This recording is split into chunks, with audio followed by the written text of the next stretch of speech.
नमस्कार, आप देख रहे हैं द कानपुर रिपोर्टर। आज द कानपुर रिपोर्टर की टीम कानपुर जिला मुख्यालय से करीब 50 किलोमीटर दूर स्थित बेहटा बुजुर्ग गांव पहुंची। ये गांव भीतर गांव विकास खंड मुख्यालय से लगभग 3 किलोमीटर की दूरी पर स्थित है। बेहटा बुजुर्ग गांव अपने प्राचीन और रहस्यमयी भगवान जगन्नाथ मंदिर के लिए देश भर में प्रसिद्ध है। बताया जाता है कि यह मंदिर करीब 2000 वर्ष पुराना है और इसकी एक सबसे बड़ी विशेषता इसे अन्य मंदिरों से अलग बनाती है। मान्यता है कि मानसून आने से कुछ दिन पहले मंदिर की छत से पानी की बूंदें टपकना शुरू हो जाती हैं। इसी रहस्यमयी घटना के कारण इस मंदिर को मानसून मंदिर भी कहा जाता है। हर साल इस अद्भुत घटना को देखने के लिए बड़ी संख्या में श्रद्धालु और पर्यटक यहाँ पहुंचते हैं। बेहटा बुजुर्ग स्थित भगवान जगन्नाथ मंदिर अपनी रहस्यमयी मान्यताओं के साथ साथ अपनी अनोखी वास्तुकला के कारण भी खास पहचान रखता है। बाहर से देखने पर यह मंदिर किसी बौद्ध स्तूप जैसा दिखाई देता है, लेकिन इसके भीतर भगवान जगन्नाथ की मुख्य प्रतिमा और शिल्पकला वैष्णव परंपरा की नागर शैली को दर्शाती है।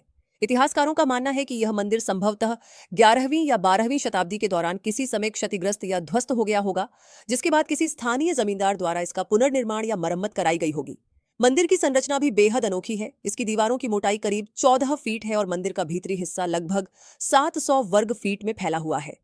मंदिर के पुजारी दिनेश शुक्ल बताते हैं कि उनकी 7 पीढ़ियां इस मंदिर में पूजा अर्चना करती आ रही हैं और अब वह इस परंपरा को आगे बढ़ा रहे हैं। भारतीय पुरातत्व विभाग द्वारा संरक्षित इस मंदिर के निर्माण काल को लेकर इतिहासकारों में अभी भी मतभेद हैं। कुछ इतिहासकार इसे दूसरी से 11वीं शताब्दी के बीच का बताते हैं, जबकि मंदिर के गर्भगृह के भीतर और बाहरी हिस्सों पर बनी चित्रकारी दूसरी से चौथी शताब्दी के समय की मानी जाती है। आखिर क्या है इस प्राचीन जगन्नाथ मंदिर का रहस्य? क्यों मानसून आने से पहले इसकी छत से टपकने लगती हैं पानी की बूंदें? और क्या कहते हैं इसके इतिहास और मान्यताएं? आइए देखते हैं हमारे संवाददाता आशीष त्रिपाठी और भरत गुप्ता की ये खास रिपोर्ट। इस समय हम कानपुर नगर के घाटमपुर के बेहटा बुजुर्ग गांव में उपस्थित हैं, जहां पर जगन्नाथ जी का एक प्राचीन मंदिर है और माना जाता है कि यहाँ पर पानी की बूंदों से पता चलता है कि मानसून के क्या हाल रहेंगे। आइए हम इसके आपको मंदिर के बारे में भी बताते हैं और अंदर भी दिखाते हैं कि यहाँ पर ये क्यों इतना ये प्रसिद्ध मंदिर है। आइए हम मंदिर के अंदर चलते हैं और पुजारी जी से भी बात करते हैं।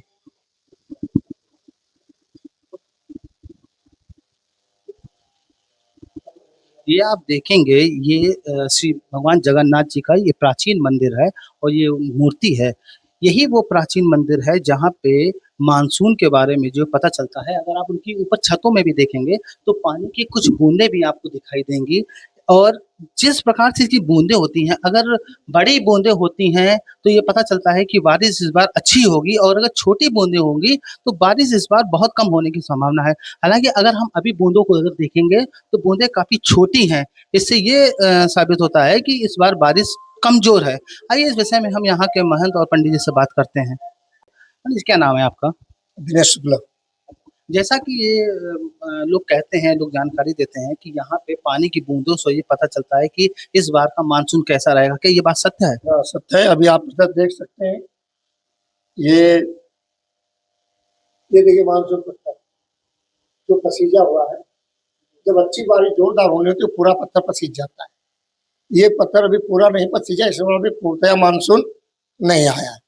जो बारिश होगी वो एक हल्की बारिश होगी, ज्यादा मूसलाधार बारिश होने की संभावना कम दिख रही है और ये विशेषता है इस मंदिर की। ये मंदिर लगभग कितने साल पुराना है? देखिए ऐसा है, शास्त्रों अनुसार देखा जाए, जो महाराज जी ने सर्च किया है वेदों शास्त्रों से, तो ये तो युगों पुराना मंदिर बता रहे हैं।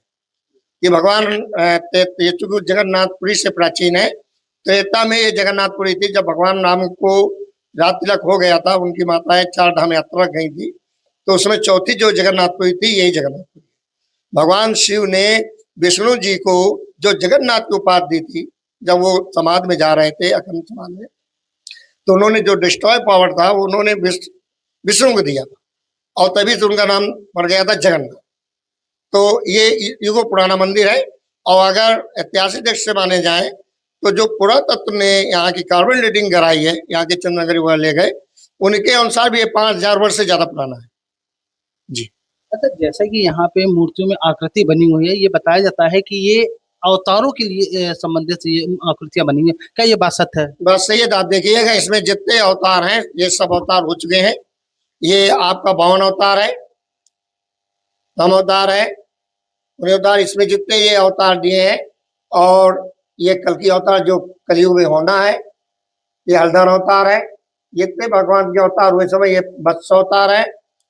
सभी अवतार दिया। ऊपर ये ब्रह्मा जी है, ये विष्णु मूर्ति है, ये पशुपतनाथ जी हैं, ये तो ब्रह्मा विष्णु महेश, ये तीनों यहाँ पर एक साथ विराजमान है, जो कहीं किसी भारतवर्ष के किसी प्राचीन मंदिर में ये आपको दृश्य देखने को मिलेगा।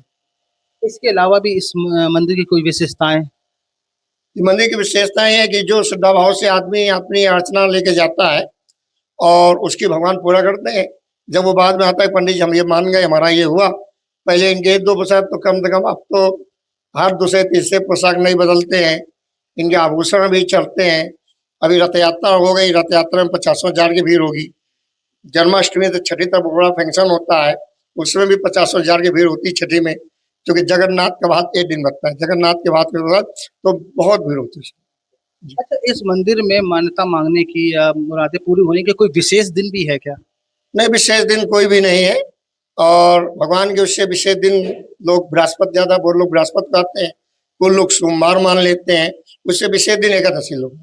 देखिए, जैसा कि हमारा यहाँ पे जो है स्वामी जी से बात हुई है, जिन्होंने वही बात बताई है जो वर्षों से लोग कहते आए हैं कि यहाँ की पानी की बूंदें, जिस प्रकार की बूंदें होंगी उस प्रकार का मानसून होगा। मैं कैमरामैन भरत गुप्ता के साथ आशीष त्रिपाठी।